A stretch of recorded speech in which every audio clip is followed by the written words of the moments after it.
Rajasthan high court के लिए Hindi steno dictation start होगी 5 सेकंड में। सभापति महोदय, कुसंग का ज्वर सबसे भयानक होता है। यह केवल नीति और सद्गति का ही नाश नहीं करता बल्कि बुद्धि का भी क्षय करता है। किसी युवा पुरुष की संगति यदि बुरी होगी तो वह उसके पैरों में बंधी चक्की के समान होगी, जो उसे दिन दिन अवनति के गड्ढे में गिराती जाएगी, और यदि अच्छी होगी तो सहारा देने वाली बहू के समान होगी, जो उसे निरंतर उन्नति की ओर उठाती जाएगी। पैरा। सभापति महोदय, मैं बौद्ध परिपथ में पर्यटन अवसंरचना के विकास में योगदान करने वाली अंतर्राष्ट्रीय एजेंसियों के सहयोग की भी सराहना करता हूँ। अजंता एलोरा के संरक्षण तथा पर्यटन विकास परियोजनाओं के लिए जापान इंटरनेशनल को ऑपरेशन एजेंसी तथा भारत सरकार के बीच सहयोग इस संदर्भ में उल्लेखनीय है।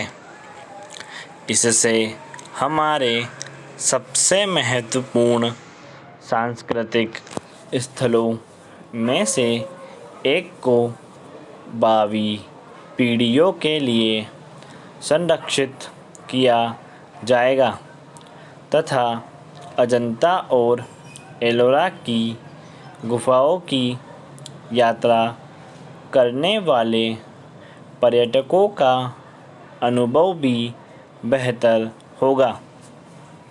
पैरा।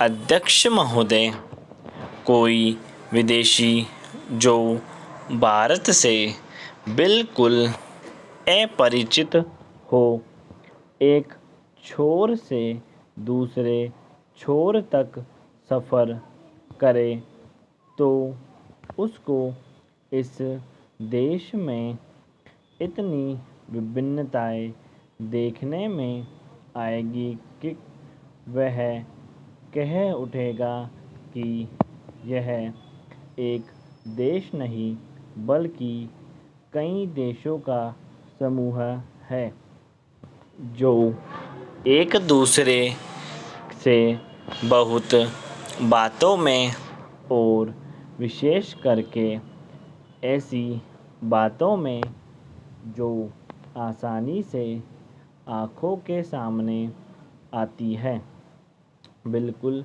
भिन्न है।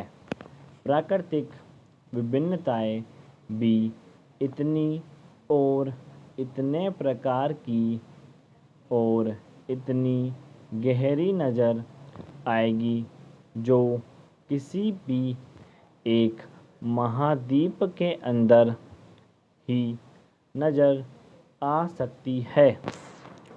हिमालय की बर्फ़ से ढकी हुई पहाड़ियों एक छोर पर मिलेगी। पैरा। नीलगिरी की श्रेणियों के बीच समतल हिस्से रंग बिरंगे देखने में आएंगे।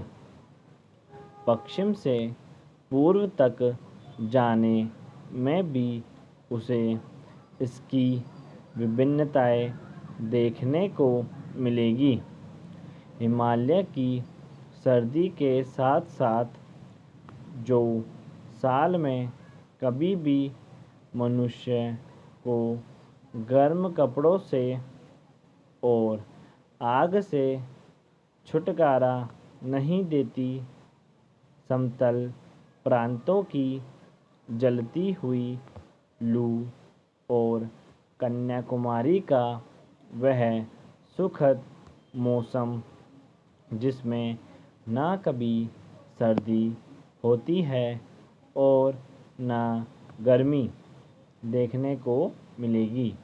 अगर असम की पहाड़ियों में वर्ष में 300 इंच वर्षा मिलेगी तो जैसलमेर की तप्त भूमि भी मिलेगी, जहां साल में 2-4 इंच भी वर्षा भी नहीं होती। कोई ऐसा अन्न नहीं जो यहाँ उत्पन्न न किया जाता हो, कोई ऐसा फल नहीं जो यहाँ पैदा नहीं किया जा सके, कोई ऐसा खनिज पदार्थ नहीं जो यहाँ के भूगर्भ में न पाया जाता हो और न कोई ऐसा वृक्ष अथवा जानवर है जो यहाँ फैले हुए जंगलों में न मिले। यदि इस सिद्धांत को देखना हो कि आब हवा का असर इंसान के रहन सहन, खान पान, वेशभूषा, शरीर और मस्तिष्क पर पड़ता है, तो उसका जीता जागता सबूत भारत में बसने वाले भिन्न भिन्न प्रांतों के लोग देते हैं। इस तरह मुख्य मुख्य भाषाएं भी कई प्रचलित है और बोलियों की तो कहीं गिनती ही नहीं। स्टॉप।